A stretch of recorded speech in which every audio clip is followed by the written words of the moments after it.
Oui, merci monsieur. C'est monsieur Hollande qui donne son chèque d'adhésion à Radio Courtoisie. Merci Roger. Vive monsieur Hollande.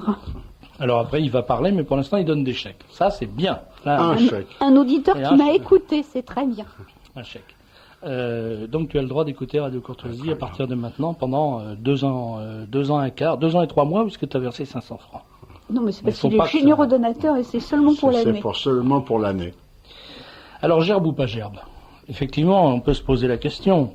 D'abord, c'est amusant de voir que le débat essentiel aujourd'hui, en 1992, dans un pays où il y a 3 millions de chômeurs, disons 2 à 300 escrocs à l'Assemblée nationale, je ne dis pas combien il y en a au gouvernement, j'ai pas de chiffres. Donc 3 millions de chômeurs, 2 à 300 escrocs à l'Assemblée nationale, probablement pas loin de 8 millions d'immigrés.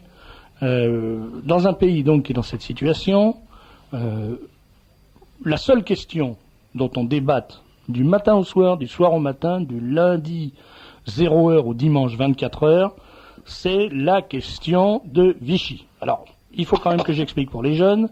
Vichy, c'est une petite cité riante du centre de la France, dans laquelle, en 1940, le maréchal Pétain, investi des pleins pouvoirs par l'Assemblée nationale à majorité socialiste, issu du Front populaire, a installé le gouvernement provisoire, non pas provisoire, le gouvernement de la France, pour que ce gouvernement soit en zone libre, c'est-à-dire en zone sud, puisque les Allemands avaient divisé la France en 2 zones, au nord la zone occupée, qu'on appelait la zone occupée, et au sud la zone non occupée, qu'on appelait la nono.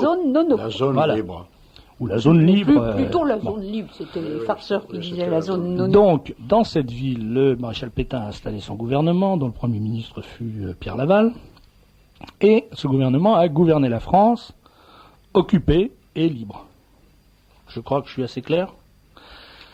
Ça a duré un certain nombre d'années, et il y a eu, pendant cette période, je ne voudrais pas dire de bêtises, je vais donc saisir mes chiffres dans un document qui est absolument incontestable, qui s'appelle, je crois, Des Juifs dans la collaboration de Maurice Rachfus. Donc il y avait en gros 400 000 Israélites en France à cette époque. De 41 à 44, 67 000 Israélites furent arrêtés et déportés. Sur ces 67 000 Israélites, 58 500 étaient des Israélites étrangers et 8 500 étaient des Israélites français. Et ces Israélites ont été donc déportés. Alors, à partir de ça, une partie de la communauté israélite actuelle en France veut dresser le procès de la France, collaborationniste, plus que collaborationniste, complice de l'occupant allemand, à travers l'attitude de Vichy qui a participé, dont les institutions et les forces de l'ordre ont participé à cette déportation de 67 000 personnes. La question est donc, à travers le procès qu'on veut intenter à Vichy, la question de la culpabilité de la France, de la complicité de la France dans la perpétration du génocide. Je suis clair, je dis pas de bêtises. Non, c'est très clair. Je vais pas aller en prison. Si, sûrement. Vous m'arrêtez. Dès que je dis un truc qui peut me faire aller en prison, vous m'arrêtez. De toute façon, tout ce que vous dites pourra être retenu contre vous. Alors, le grand débat, donc, c'est ça. Le chômage, on en parlera plus tard. Les députés escrocs, on en parlera plus tard. Le sida, on en parlera plus tard. Enfin, tout ça, on verra plus tard. Pour l'instant, le grand débat, c'est ça. Alors, c'est un grand débat parce que, naturellement, le président de la République a été sommé par diverses organisations israélites de reconnaître la culpabilité de la France dans cette affaire. Et il semble qu'il ne soit pas décidé à marcher. Le Canard enchaîné prétend même qu'il aurait dit « je ne vais quand même pas décréter un jour de honte nationale ». Moi je dis, après tout, pourquoi pas? Ben, écoutez, ça existait dans le temps. C'était le vendredi saint qui était le jour de la, de l'affliction générale où on confessait ses fautes, où on se repentait, tout spécialement des crimes qu'on avait commis. Ça existe chez les Israélites, ça s'appelle, si je me trompe pas, le Yom Kippour, qui est le jour du grand pardon, jour au cours duquel on reçoit le pardon pour les fautes commises pendant toute l'année. Donc, je vois pas pourquoi on ferait pas une espèce de jour du repentir, on pourrait appeler ça comme ça, dans lequel, au cours duquel les Français se repentiraient globalement, tous ensemble, de toutes les fautes commises par leurs ancêtres depuis le commencement des siècles. Alors, on pourrait donc joindre dans une même affliction, dans une même contrition, les crimes de l'occupation, les 105 000 fusillés sommairement de la Libération, les milliers de victimes des massacres de septembre, la princesse de Lamballe, les victimes des guerres de religion, les victimes de la séparation de l'Église et de l'État. Sans oublier les communistes allemands réfugiés en Union soviétique et que Staline a remis manu militari à Hitler. Oui. Encore que là, ça va être bon, je veux bien l'assumer, moi, en tant que citoyen français. Oui, mais puisqu'on a tout assumé, autant prendre cela aussi. Voilà. Peut-être donc, aussi. Après tout, pourquoi pas faire on pourrait, faire ça, le jour du repentir, au jour de la contrition. On collerait ça, je sais pas, un jour férié déjà existant, parce qu'autrement, on va plus travailler du tout. Oui. Pas au mois de mai, parce que alors là, avec les ponts, ça serait pas possible. On pourrait faire ça le 1er novembre, par exemple, n'importe quand. Enfin, peu importe. On trouve une date et on le fait. Et puis, sur le modèle, d'ailleurs, pourquoi pas, du Kippour, c'est-à-dire que tout le monde reste chez soi, circulation interdite, interdit de sortir de chez soi, interdit d'allumer la lumière, suppression des émissions de télévision, d'ailleurs suspension de l'électricité aussi, tout, chacun chez soi, on bouge pas et on se repent toute la journée. Si c'est à ce prix-là qu'on peut avoir la paix, moi, je veux bien. Pourquoi pas? Alors, tonton, il paraît, il veut pas. Il paraît qu'il veut pas du tout. Lui, il dit, en 1940, il y a eu un État français, c'était le régime de Vichy, ce n'était pas la République. Et Pasqua, qui n'est pas la moitié d'un imbécile, dit, la France est peut-être coupable, mais pas la République. Parce que Pasqua, dès qu'il y a quelque chose de bien à dire, il rate pas l'occasion, ça serait vraiment dommage. Donc, il a trouvé, lui, l'explication. Il faut surtout pas faire la repentance, parce que les crimes de la France ne sont pas les crimes de la République. Et c'est vrai qu'aujourd'hui, on est en République et on est de moins en moins en France, quand même. Moi, je fais partie des Français qui pensent que tout ça, 50 ans après, c'est quand même un peu longuet et qu'on ferait pas mal d'oublier et de passer à autre chose. Entre autres, les problèmes dont vous avez parlé, dont tu as parlé avant. Mais si on veut écrire l'histoire de cette époque, il faudra peut-être l'écrire en entier. L'écrire complètement.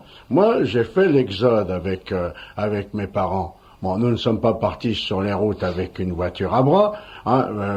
Les hommes de la famille étant tous mobilisés, les femmes et les enfants, nous nous étions regroupés en Auvergne, dans une maison familiale.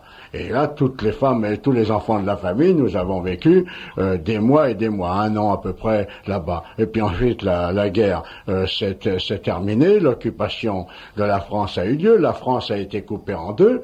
Mais avant ça, nous avions vu passer des centaines de milliers de personnes sur les routes de l'Exode.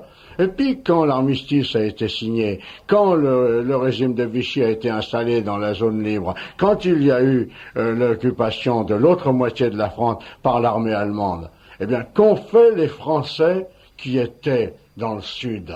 Ça aussi, il faut quand même le dire. Par train entier, par dizaines de trains, par centaines de trains, les Français dont j'étais avec ma mère et mes tantes, nous sommes remontés en zone occupée par les Allemands. Nous sommes remontés. Vous êtes rentrés chez vous. Eh bien, nous sommes rentrés chez nous. Et pendant des années et des années et des années, les choses se sont, disons pas des années, mais 1 an ou 2, les choses se sont passées à peu près normalement. Alors pourquoi aujourd'hui cette hystérie? Et justement, je sors un bouquin prochainement qui s'appelle SOS Hystérie, avec Damien Barillet. Mais pourquoi cette hystérie? Parce qu'on a voulu absolument dire que les Français, dès le premier jour, ayant entendu l'appel du 18 juin, ont été des résistants, chassaient les Allemands des rues, et tout ça, ça n'est pas l'histoire de la dernière guerre. Et je salue, moi, les gens qui ont eu le courage, il y en a eu, mais ils se taisent, ceux-là aujourd'hui, de commencer la résistance parce qu'ils étaient anti-Boche et qu'ils voulaient pas voir les Boches sur le territoire français. Mais c'était une infime minorité. Ça n'a rien à voir avec l'histoire telle qu'elle a été écrite. Alors aujourd'hui, eh bien, en France, comme tu le dis, on ne veut pas s'occuper des problèmes du présent, et tout un tas de jeunes gens estiment que eux, s'ils avaient été présents à ce moment-là, d'abord les Allemands n'auraient pas occupé la France, et puis eux, tel le chevalier blanc, auraient été super résistants, super commando, et auraient chassé les Boches à coups de cric, certainement. Mais nous, obligatoirement, puisque nous sommes des hommes de droite, nous ne pouvions être que dans le camp de la collaboration. Alors, va-t-on être obligé de répéter pendant des décennies et des décennies qu'il y avait dans la véritable résistance, parmi les premiers qui se sont dressés contre l'occupant allemand, beaucoup plus d'hommes de droite, voire d'extrême droite, que de gens de gauche? Alors, je te remercie d'avoir rappelé ces évidences qui devraient être connues, mais qui se ramènent. Oui. Et qui se ramènent aujourd'hui à une seule question: gerbe ou pas gerbe? Alors, je trouve ça un peu rigolo quand même, parce que la gerbe, c'était le nom d'un journal qui s'est pas illustré, d'ailleurs, on peut dire, par une résistance particulièrement vigoureuse, pour autant que je me souvienne. J'ai pas l'impression que la gerbe, c'était le journal des FFI. Et puis la gerbe de force, c'était un livre d'un monsieur dont on peut pas dire non plus qu'il a particulièrement brillé dans la résistance. Gerbe d'or. La gerbe d'or, oui, et la gerbe des forces, non, c'est deux livres différents. Oui, non, la gerbe d'or non plus, d'ailleurs, l'auteur n'était pas particulièrement résistant. Alors, il avait de la résistance, mais il n'en a pas fait beaucoup. Alors, tout ça, tous ces problèmes se ramènent à cette question exclusive: tonton va-t-il ou va-t-il pas déposer une gerbe? Alors, là, on est en pile-poule, en pays de pile-poule. Parce que M. Klarsfeld nous dit, le président de la République ne va pas déposer de gerbe, ne déposera plus de gerbe sur la tombe du maréchal Pétain, comme ça se faisait depuis des années. À l'initiative du général de Gaulle, il faut quand même le rappeler. C'est le premier qui a déposé une gerbe sur la tombe de Pétain, c'est de Gaulle. Pour, si je ne me trompe pas, le 50e anniversaire de la victoire de Verdun, il me semble. Bon. C'est ça. Je pense. Donc, tonton, dit Klarsfeld, ne déposera plus de gerbe sur la tombe du maréchal Pétain. Magnifique victoire de la démocratie et de la mémoire. Le lendemain, le service de presse de l'Élysée dit: cette information ne provient pas de l'Élysée. Je demande d'ailleurs d'où elle peut provenir, probablement de, je sais pas, d'une indiscrétion de M. Klarsfeld. Cette information ne provient pas de l'Élysée. Et Klarsfeld dit: attention, le démenti ne porte pas sur le non-dépôt de la gerbe, mais sur la déclaration de l'Élysée. Alors demain, il va y avoir probablement un démenti du démenti qui va démentir ce qu'a démenti M. Klarsfeld. Et puis dans 15 jours, on verra, il y aura encore autre chose. Mais je crois que l'affaire est quand même cruciale, vous voyez, elle est importante.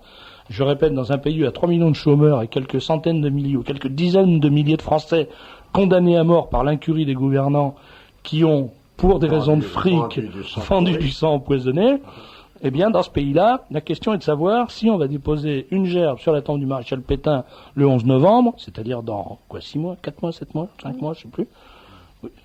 4 mois, dans 4 mois, ou non. Alors, si vous avez la réponse, écrivez-nous, vous avez gagné. Mais je voudrais quand même vous lire un extrait d'un article dont le mot recommande est vraiment trop faible, dont je vous intime de le lire. Pratiquement, que je vous somme de lire. Non, parce qu'on n'a pas le droit de rater un papier comme ça. D'autant que je n'ai pas le courage de vous lire la dernière partie du papier, vous la lirez vous-même, parce que comme je le disais tout à l'heure, je ne suis pas pressé d'aller en prison. Alors c'est l'article de François Brignot, Journal d'un homme libre, qui est paru dans le dernier numéro de National Hebdo, qui sort ce matin. Demain matin. Jeudi matin. Sur Vichy et sur l'affaire du Veldiv de juillet 42, Mitterrand n'a pas été plus franc du collier. Il aurait pourtant il était au parfum, se contenter de dire, en 1940, il y a eu un État français, c'était le régime de Vichy, ce n'était pas la République, c'est un peu sommaire. Il est exact que l'État français n'est plus la République, mais il avait été légalement établi par elle. Le mercredi 10 juillet 40, la Chambre des députés du Front populaire et le Sénat, réunis en Assemblée nationale à Vichy, avaient voté le texte suivant à une imposante majorité, 569 voix contre 80 et 17 abstentions.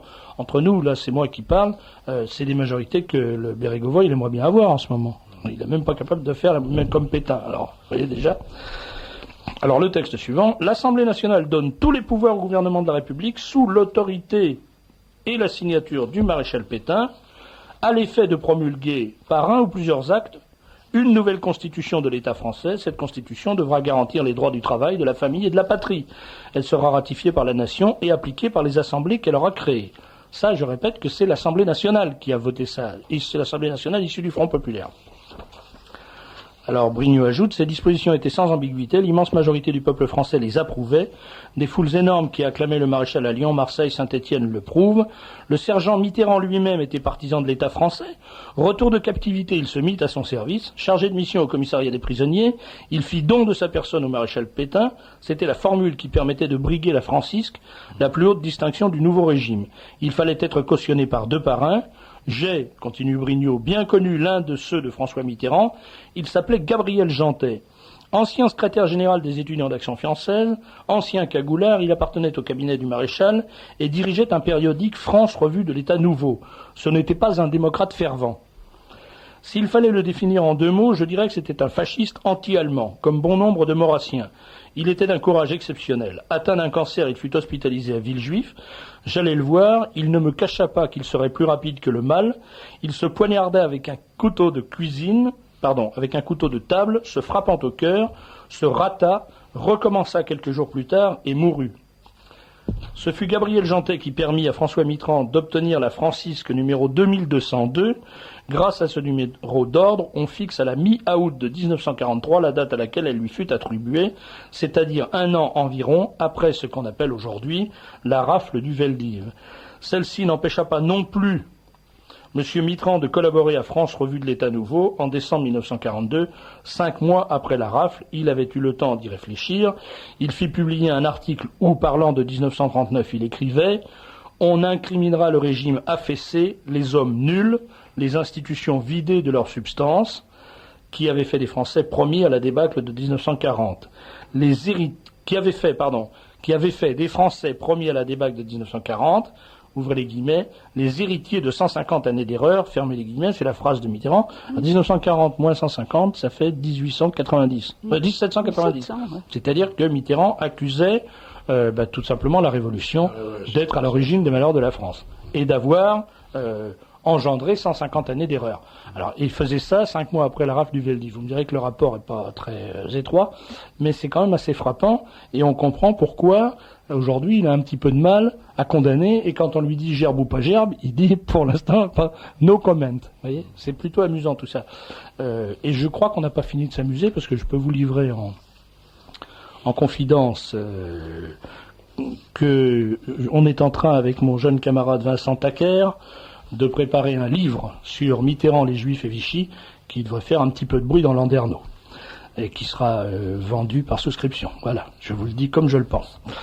Et alors, je ne lis pas la suite du papier, parce que, comme je vous l'ai dit, je ne suis pas un homme courageux, mais Brignot, lui, qui est un homme courageux, l'a écrite, la suite de ce papier, et vraiment, je vous supplie de le lire, parce que les yeux vont vous en tomber de la tête, quand vous allez apprendre ces choses qui sont connues, mais vous allez les retrouver.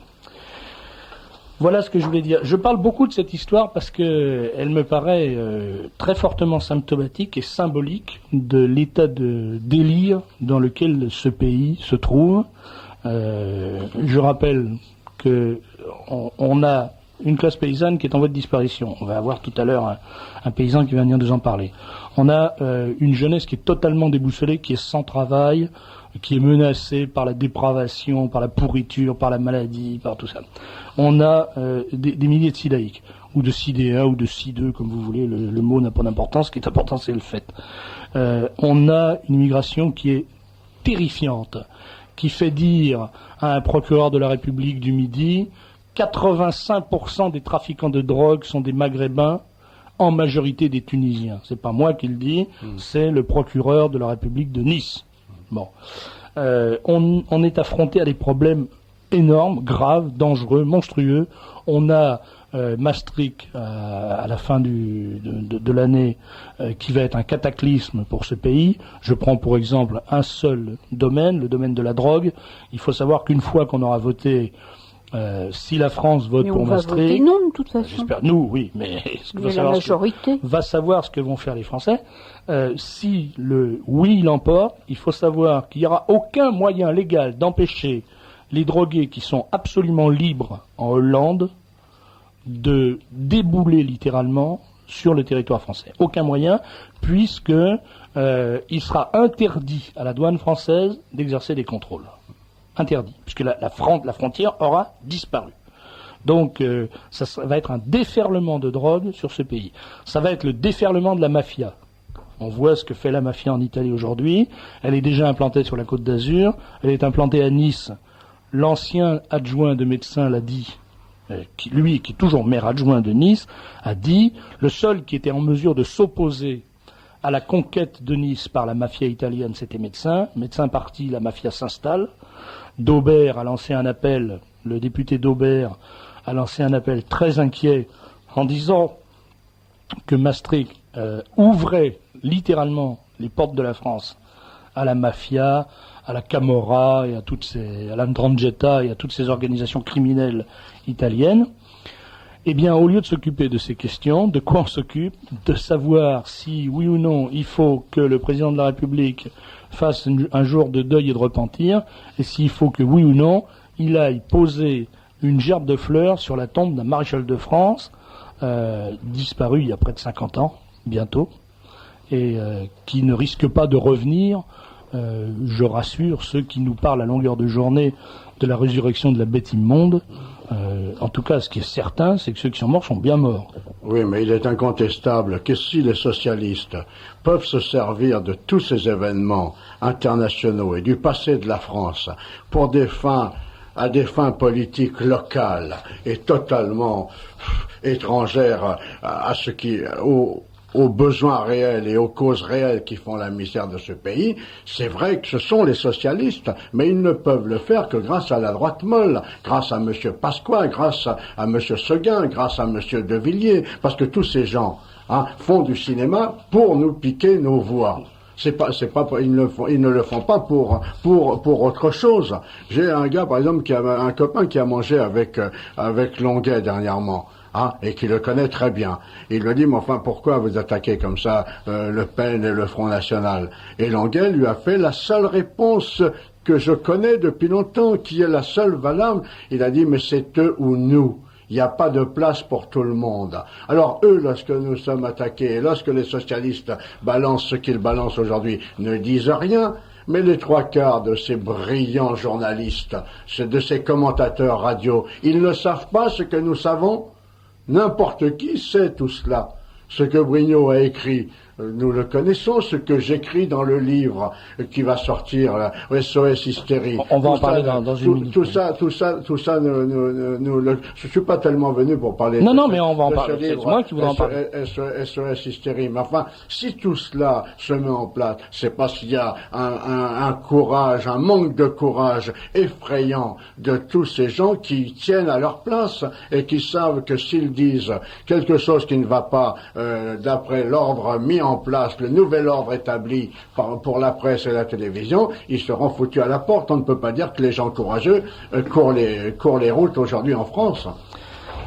Alors, pour mettre un petit peu de détente, on va faire une chose que je crois n'a jamais été fait sur Radio Courtoisie, jamais par personne, quelle que soit la diversité des opinions qui s'expriment au micro de cette radio, jamais personne n'a fait ce que je vais faire, je crois, en 5 ans. Je vais dédicacer, vous savez comme on faisait sur les radios, de Fifi à Loulou, pour son anniversaire, et on passe un disque. Alors là, je dis à Tonton, du fond du cœur, ce disque qui lui rappellera des bons souvenirs.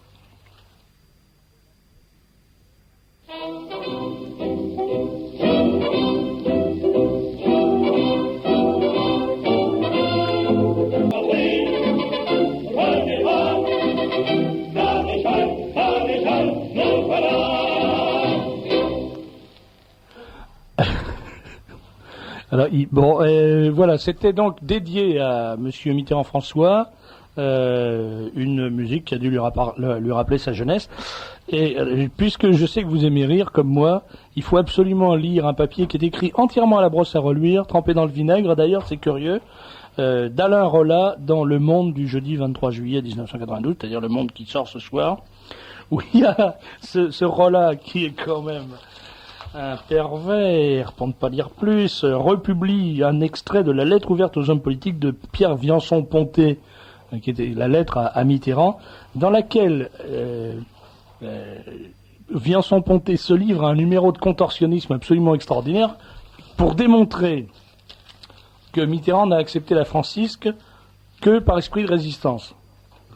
Oui, alors si vous voulez vous marrer, là vous lisez ça, c'est pas long, mais c'est grand.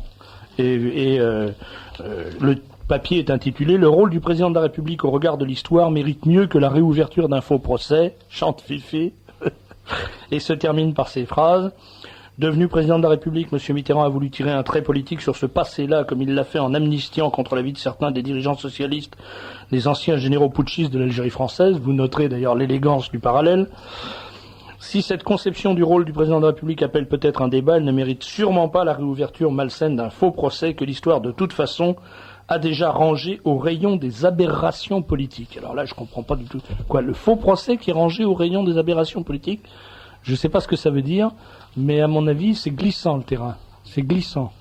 Quand on parle de l'histoire, on risque toujours de voir les lourdes portes de bronze de la dite histoire se refermer sur ses petits doigts. Voilà. Ayant dit, je me tourne vers Roger Olindre, qui va publier, mais tu reviendras pour en parler, Roger. Simplement, j'aimerais que tu nous en dises deux mots tout de suite. Un livre qui s'intitulera SOS Hystérie. C'est un livre qui s'appellera SOS Hystérie et que je fais avec Damien Bariguet et sur des documents que j'ai ramassés pendant des années. Alors des vieux documents, il y en aura pas trop parce qu'on a voulu surtout taper aussi dans les documents actuels. Ce sont des documents proprement d'insultes contre le Front National, contre Jean-Marie Le Pen, des caricatures totalement obscènes, enfin des choses absolument débiles. C'est pourquoi j'appelle ce livre SOS Hystérie. Je téléphonais tout à l'heure à Damien, parce qu'on a pris un rendez-vous pour terminer le bouquin cette semaine, vendredi, et je lui disais, mais enfin, il va falloir qu'on fasse quand même un final qui explique tout ça. Et le final, il est simple, et je l'ai en tête, on va l'écrire, mais ce final, c'est comment peut-on en être arrivé là? Comment peut-on être constamment l'objet de lancement de tombereaux d'ordures? Nous sommes assaillis par des tombereaux d'ordures, alors que qu'est-ce que nous disons? Nous demandons à ce que la France reste française.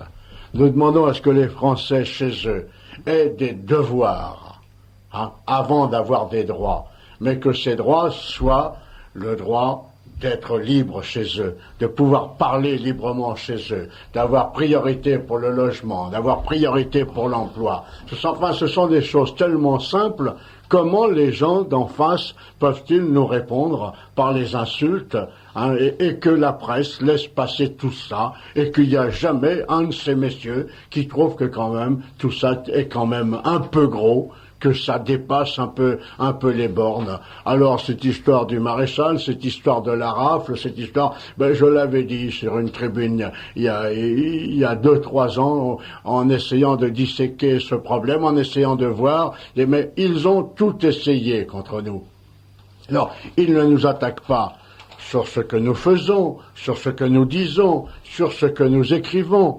Ils nous attaquent sur des choses complètement mythiques. Bon, ça y est, la résistance a recommencé. Et comme je le disais tout à l'heure, eux, ce sont les chevaliers blancs de la résistance. Et nous, eh bien, on peut être que les affreux collabos. C'est facile de distribuer les rôles. Jusqu'à présent, ils se contentaient de le faire dans des films.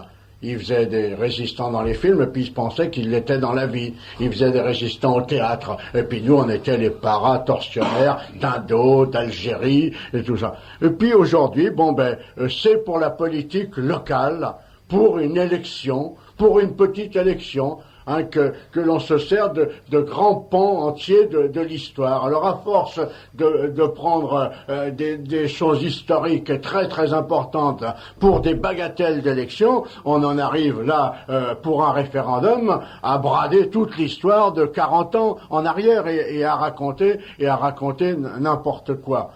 Moi, je regrette, j'ai 62 ans, donc je fais partie, comme tous les Français qui ont cet âge, des gosses qui ont chanté « Maréchal, nous voilà » à l'école. Mais les gens qui nous faisaient chanter « Maréchal, nous voilà » étaient tous des instituteurs socialistes, les 3/4 du temps. J'en ai jamais vu un qui, dans la cour de récréation de l'école publique à Rosny-sous-Bois, ou à la pension Clairbois, ou au collège à Nogent-sur-Marne, ait refusé de nous faire chanter « Maréchal, nous voilà » qu'on chantait du matin au soir, sous les ordres de tous ces instituteurs. On ne pouvait pas se déplacer sans chanter Maréchal, nous voilà. Alors qu'est-ce que ça veut dire? Qu'est-ce que ça veut dire aujourd'hui?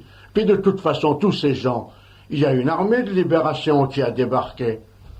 Elle était composée de 250 à 300 000 hommes lorsqu'elle a débarqué sur les côtes de France. Lorsqu'elle est arrivée en Alsace-Lorraine et sur le Rhin, elle était composée de combien?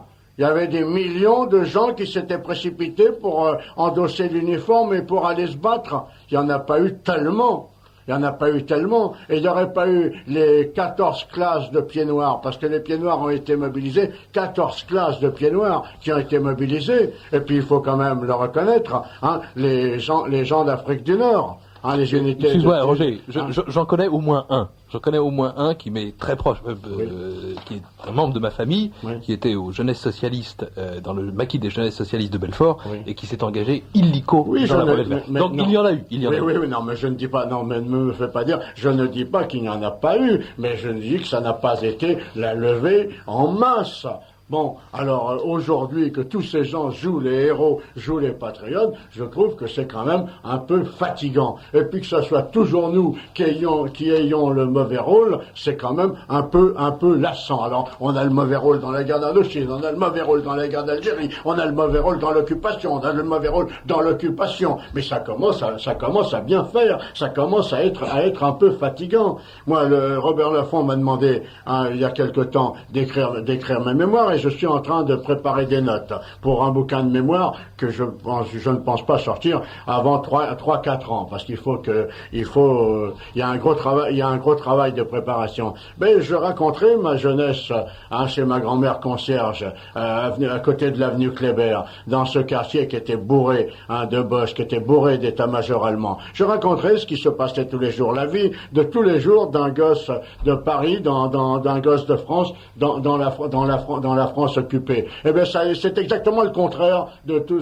ce qu'on veut nous faire avaler aujourd'hui. Et moi, lorsque je me suis engagé à la fin de la guerre, pour libérer ce pays, lorsque j'ai été piqué les mitrailleuses, comme tout le monde le sait, aux Allemands, eh bien, il y avait beaucoup de gens qui se dirigeaient aussi vers la gare de triage de Noisy-le-Sec. Mais ils se dirigeaient vers des wagons de beurre et de cigarettes. C'était pas du tout la même chose. Celui qui s'est fait tirer sur la gueule à la mitrailleuse lourde, c'est moi, avec mon petit copain. On s'est fait tirer dessus à la mitrailleuse lourde, parce que nous, on s'attaquait aux wagons d'armement. Les autres, ils s'attaquaient aux wagons de beurre et aux wagons de cigarettes. Alors ils vont nous dire, là aussi, vous devez vous taire, vous n'avez pas à dire ça, mais ça commence à bien faire. Ça commence à bien faire. Et avec le Cercle national des combattants, et surtout avec le drapeau, l'association des anciens déportés et des anciens résistants du Cercle national des combattants, nous comptons mettre les pieds dans le plat.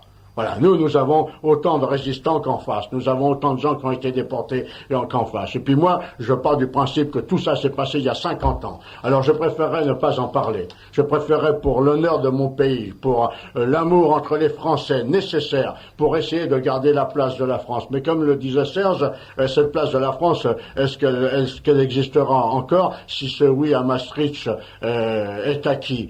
Parce que, pardon de te couper, Roger, mais il y a quand même quelque chose qui est extraordinaire, c'est quand on lit la presse, quand on écoute les déclarations des différents leaders politiques, communautaires, associatifs, des consciences, des personnalités morales, des justes, comme ils disent, quand on les entend, on s'aperçoit que c'est exactement les mêmes qui disent on ne peut pas en France se réconcilier entre nous, une fois pour toutes, c'est exclu, on ne veut pas se réconcilier avec les Français qui ont commis les crimes qu'ils ont commis. Mais en revanche, il faut voter oui à Maastricht parce qu'on va tomber dans les bras des Allemands et on va s'embrasser sur les deux joues. Personnellement, j'ai rien contre la réconciliation avec les Allemands, mais enfin, je trouve quand même extravagant que on refuse de se réconcilier avec des Français et qu'on ne soit prêt à se jeter dans les bras des Allemands, où, il me semble, je peux me tromper, j'ai pas la statistique, mais il me semble quand même qu'en Allemagne, aux alentours des années 40, il y avait plus de nazis qu'en France. Je sais pas, on n'a pas d'historien autour de cette table, je peux pas vérifier, mais si un auditeur est pas d'accord avec moi, il peut téléphoner s'il a des chiffres. Il me semble qu'il y avait plus de nazis en Allemagne qu'en France en 1942, par exemple, et que même en 42, la situation, par exemple, des Israélites était encore plus désagréable en Allemagne qu'en France. Vous voyez, je crois ça, moi, mais je suis pas historien, je peux me tromper. Oui, mais ces gens, il est sûr et certain que ces gens racontent n'importe quoi sur tous les sujets. Si on voulait, on pourrait les reprendre. Si on avait les radios, si on avait la grande presse, on pourrait les reprendre. Et les journalistes pourraient les reprendre. Ce sont les mêmes qui viennent nous raconter, par exemple, qu'un petit pays comme la Croatie ne peut pas être indépendant, parce qu'il est trop petit. Mais ce sont les mêmes qui pensent que 45 000 Kanaks peuvent être indépendants en Nouvelle-Calédonie. Enfin, c'est atterrant qu'aucun journaliste ne saute sur ce genre de choses et n'explose. Moi, je ne peux plus regarder la télé, je ne peux plus écouter la radio. J'en ai par-dessus la tête et je suis sûr que les 3/4 des Français sont comme moi. Mais qu'est-ce qu'ils viennent nous parler des Boches? Mais la radio des Boches, c'était pas pire que celle-là. C'est la propagande Staffel. Tous ces gens travaillent à la propagande Staffel socialiste. Personne ne met le holà à toutes ces discussions. On entend vraiment du bourrage de crâne à longueur de journée. Et le drame dans ce pays, c'est que beaucoup de Français ont l'air de s'en foutre totalement. Les gens ont du mal à boucler les fins de mois. Les gens sont de plus en plus pauvres. Il y a de plus en plus de malheureux dans ce pays. Ce qui semble les intéresser, ces malheureux, c'est ce qu'ils ont dans le porte-monnaie. Je disais à ma femme hier soir, ils vont à l'épicerie, ils vont regarder la bouteille d'huile qui est à 60 centimes moins chère ou 45 centimes moins chère parce qu'ils ont des problèmes de fin de mois. Alors là, cet argent, ils le comptent. Mais l'argent qu'on leur pique pour les impôts, eh bien n'importe qui peut en faire n'importe quoi. Et quand on voit par exemple au Conseil régional d'Île-de-France, dont je fais partie aujourd'hui, que l'on reçoit chaque semaine 20 à 30 kilos de documents, des brochures en couleur, l'Île-de-France vue du ciel, les égouts de l'Île-de-France, les petits chiens de l'Île-de-France, l'Île-de-France vous raconte n'importe quoi, tout ça envoyé par Chronopost à 35 francs, 45 francs. Ça, c'est le conseil régional. Alors, quand on sait que c'est pareil dans les municipalités, pareil au conseil régional, pareil à l'échelon national et 10 fois pire à l'échelon européen, cet argent pourrait servir quand même pour les Français. Eh bien, les 3/4 des gars s'en foutent. Les 3/4 des gens s'en foutent. Et c'est pour ça que les autres en profitent. Lorsque monsieur Emmanueli vient raconter qu'il n'a pas à être condamné parce que même s'il a volé de l'argent, il l'a volé pour le Parti socialiste. Mais cet argent vient de la poche des contribuables. Les fausses factures sont faites comment? Pour construire un pont qui vaut 120 millions lourds, par exemple, je cite un chiffre, on fait une facture de 200 millions. Mais la différence, elle est bien prise dans la poche des contribuables. Mais ça, tout le monde s'en fout. Et personne ne l'explique.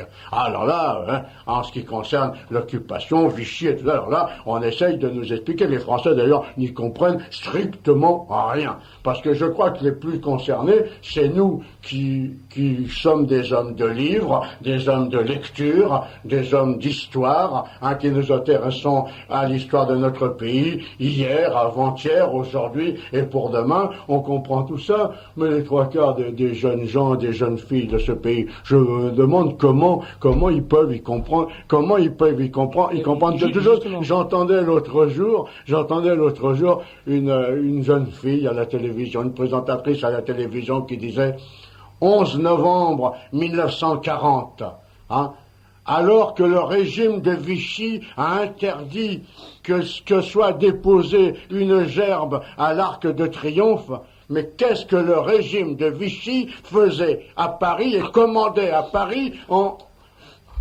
1940?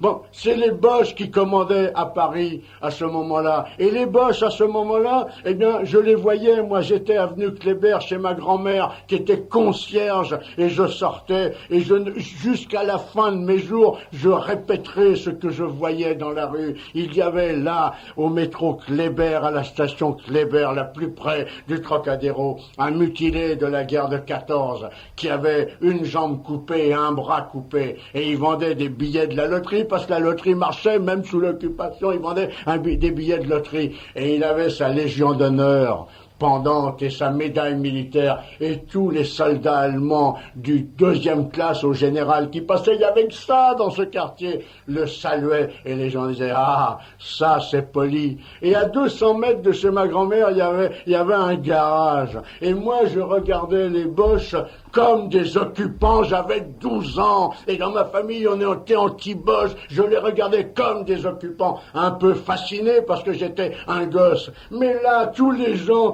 à chapeau mou, tous les gens à canne, à pommeau d'argent qui étaient sur le trottoir de l'avenue Kléber et qui habitaient là, attendaient que les Allemands sortent le matin et la compagnie de garde sortait de ce garage Renault souterrain et ils marquaient le pas. Et lorsque le premier soldat allemand mettait son pied sur l'avenue Kléber, le chant commençait. Et les gars étaient là, tous ces hommes à casquette et à canne, et qui disaient « Ah ah ah, on peut régler sa montre sur ces gens-là ».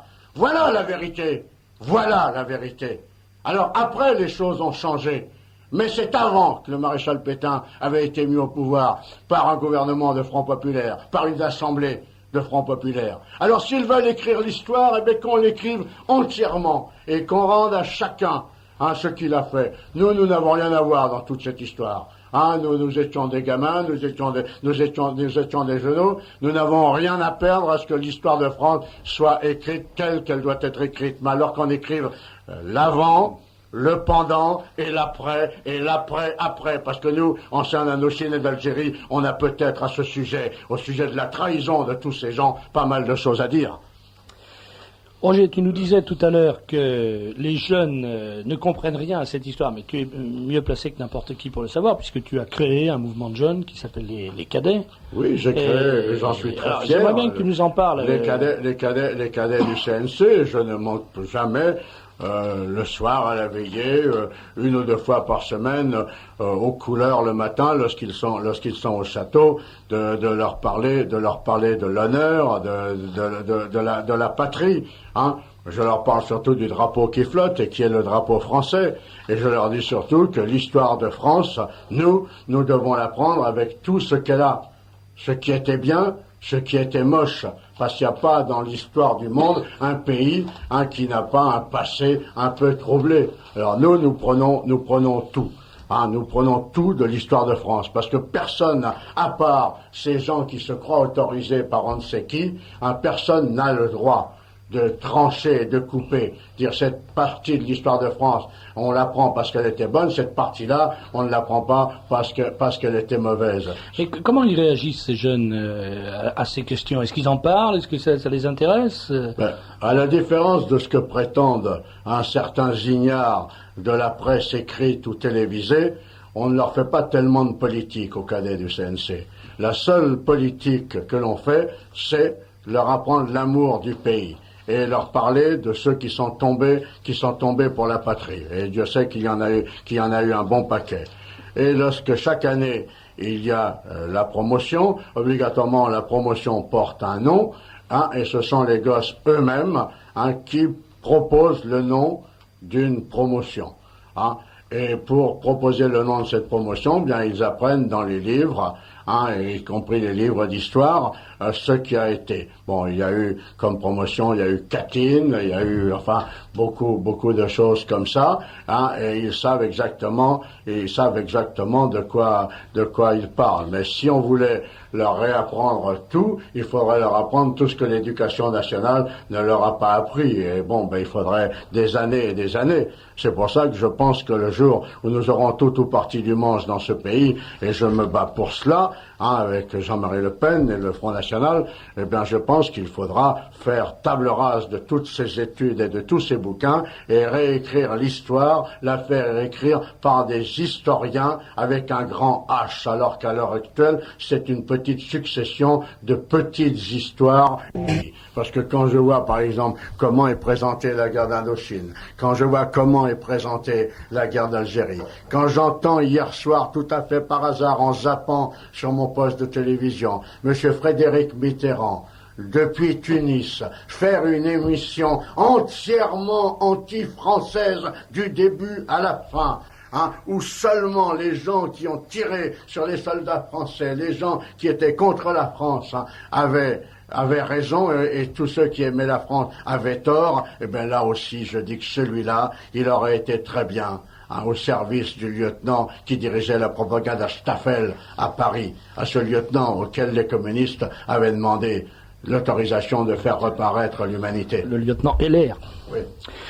Roger, justement, ces jeunes cadets du CNC, tu nous parlais tout à l'heure des baptêmes de promotion et des grands événements qui jalonnent leur existence. Justement, il est bien sûr et certain que tout cela ne se fait pas tout seul. Il y a cette année 80 cadets. Je demande pour l'année prochaine à ce que tous les gens de ce pays qui pensent que des garçons doivent être formés dans l'honneur, dans la discipline, dans l'amour du drapeau, dans l'amour de la patrie, fassent un effort pour nous envoyer leurs enfants ou leurs petits-enfants. Et cette année, le triomphe des cadets a lieu le samedi 1er août à 20h30.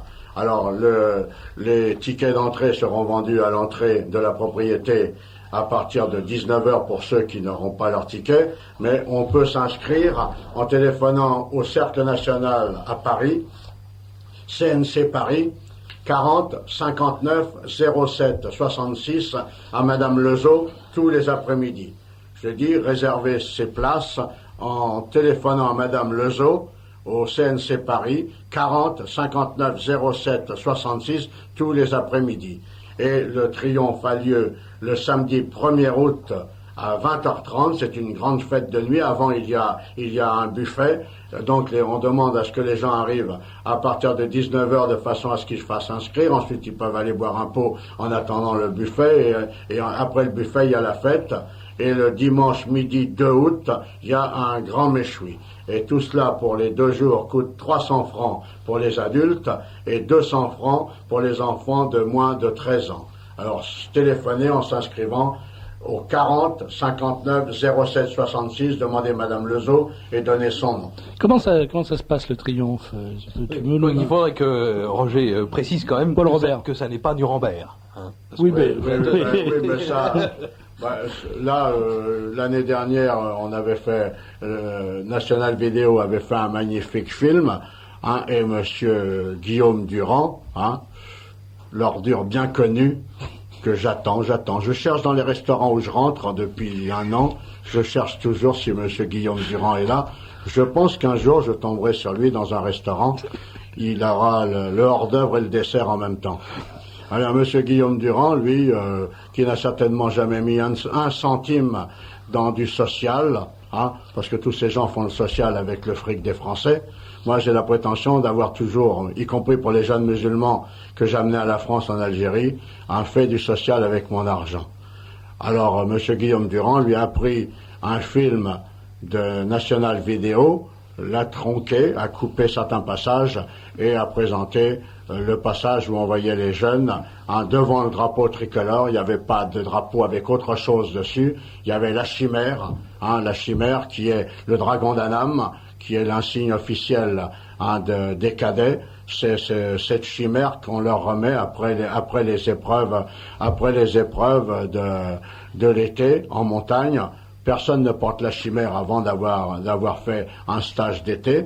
Et là, en ce moment, ils sont en Auvergne. Ils sont par équipe de 8 ou 10 dans la montagne, équipe de filles, équipe de garçons, sous la responsabilité de leur chef d'équipage. Et il y a un grand jeu qui dure 10 jours. Ils parcourent la montagne, ils sont ravitaillés par un petit avion, et ils doivent baliser, ils doivent donner leur signalement, et si c'est mal balisé, eh bien ils ne sont ravitaillés que le lendemain soir à un autre endroit de la montagne. Et je veux dire que c'est... Faudra envoyer à DG. Oui. Là, ils se débrouillent bien en topographie, ils se débrouillent bien en tout, et vraiment, quand je les vois, garçons et filles, je les regardais l'autre jour là de ma fenêtre. Après les couleurs, j'étais rentré, puis Olivier Corbin leur donnait des consignes. Je voyais cette jeunesse, ces garçons et ces filles qui étaient beaux, qui étaient sains, sportifs. Et je me disais que ça changeait un peu de ce que je pouvais voir dans les banlieues pourries où je vais souvent faire des discours. Mais je pense que même dans ces banlieues pourries, si le corps enseignant, si l'éducation nationale avait fait son travail, on n'en serait pas là aujourd'hui. Je pense que la jeunesse de France est sauvable, qu'on peut la sauver. Il suffit tout simplement de lui donner l'exemple. Merci Roger. Écoute, on va conclure avec une... je peux juste apporter une petite précision. Je voudrais dire un mot aussi, là, si c'était possible pour terminer. Je voudrais demander à monsieur Guy Fray, à monsieur Jean Vergniaud, à monsieur Ban de Gardonne et à mademoiselle Simone Lavanant de m'envoyer une lettre personnelle en me donnant leur adresse. J'ai besoin de les contacter. Alors monsieur Guy Fray, monsieur Jean Vergniaud, monsieur de Ban de Gardonne et mademoiselle Simone Lavanant. J'ai absolument besoin. C'est pas pour leur renverser une soupière sur la tête, j'espère. Non, c'est pour les remercier parce qu'ils versent tous les mois quelque chose pour le château, et je n'ai pas leur adresse et je voulais les inviter à un dîner. Voilà, écoute, comme ça l'invitation est lancée. Merci Roger. Non, je voulais juste préciser tout à l'heure à propos de l'émission de la 5 qui était passée sur la 5 avec Guillaume Durand, que nous avons voulu, bien sûr, et nous avons fait commencé une action en justice, puisque le film de National Vidéo avait été tronqué, la propriété artistique avait été bafouée. Nous étions du reste sûrs de gagner, et malheureusement, la 5 à ce moment-là a déposé son bilan et toutes les poursuites s'en sont retrouvées caduques.